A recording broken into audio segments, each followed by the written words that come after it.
One credit card, $4,000 in spending I was going to do anyway, $1,000 in completely free travel. Here's the exact math I worked out.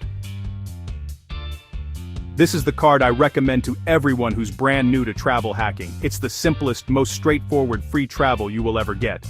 What I mean in that can Step 1. When apply for the Capital One venture. Step 2. Spend $4,000 in the first 3 months. Normal, stuff, rent, groceries, gas.